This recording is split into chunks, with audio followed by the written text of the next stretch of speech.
America, the land of freedom, opportunity, and the best healthcare system in the world. That's what we've always been told, right? Cutting edge technology, world class doctors, groundbreaking research. If you're sick, there's nowhere better to be than the United States. I'm Dr. Chris Ho, a skin cancer specialist in Brisbane, Australia. Today, our topic is about healthcare excellence in America, the myth of. As an outsider looking in, I have to ask, really? Because when you step outside the American bubble and actually look at the numbers, the rankings, and the real life experiences of people around the world, it becomes painfully clear this so called best healthcare system isn't just flawed, it's failing. And most of all, the shocking part is so many Americans have no idea.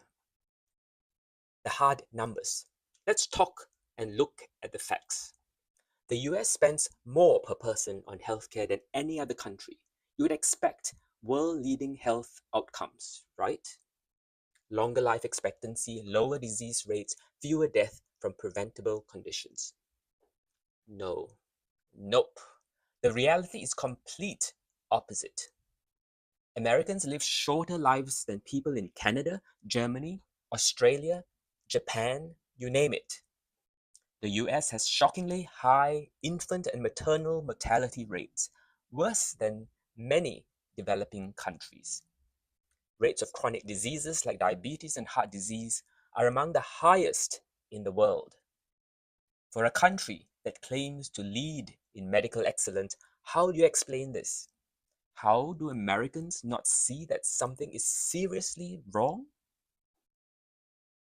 The cost of excellence. All right, maybe it's not about the health outcomes. Maybe it's about access to top quality care. After all, the US has some of the most advanced hospitals and specialists in the world. Well, that's true. If you can afford them, need an ambulance? That could cost you thousands. A routine surgery? Tens of thousands, even with insurance. Life-saving medications? Many Americans have to ration them because prices are so outrageous. And here's what really gets me. In countries like the UK, France, or Australia, nobody goes bankrupt because they just got sick. But in America, medical debt is one of the leading causes of personal bankruptcy. Think about that. In the richest country in the world, getting sick can destroy your life. How does that make sense?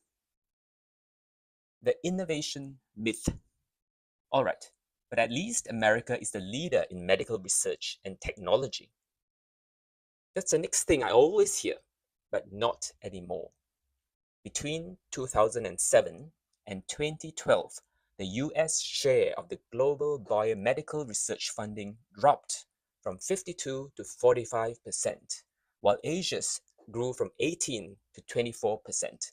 And that trend hasn't stopped.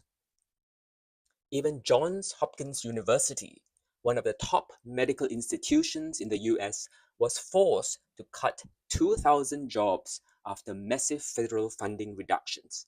March 2025, to be precise, just recently. Meanwhile, other countries are catching up. In some areas, they're already ahead. The bitter, bitter truth. So let's go back to the claim America has the best healthcare in the world? Does it? Really? Or is it just the best at brainwashing its own people into believing they have no better options? Because from where I'm standing, Americans have been conditioned to fear universal healthcare. They call it socialism. They warn about long wait times, ration care, poor quality. But let's compare. Countries with universal healthcare have longer life expectancies, lower costs, and healthier populations. Meanwhile, Americans pay more, suffer more, and die younger. How can a system be the best when it fails the majority of the people it's supposed to serve? So next time you hear an American say, "We have the best healthcare in the world," ask them, best for who? Because for the average person, it's not the best. It's broken. And what's worse, so many Americans haven't even realized how bad they have it. If this made you stop and think, even for a moment, share it with someone who still believes the myth. Because the first step to fixing a broken system is admitting it's broken. Thanks for listening. Stay informed, stay critical, and I'll see you next time. So next time we'll talk about Australia healthcare system, and then we will compare the American and the Australian healthcare system side by side, and you will realize and you will see how bad the American healthcare system actually is.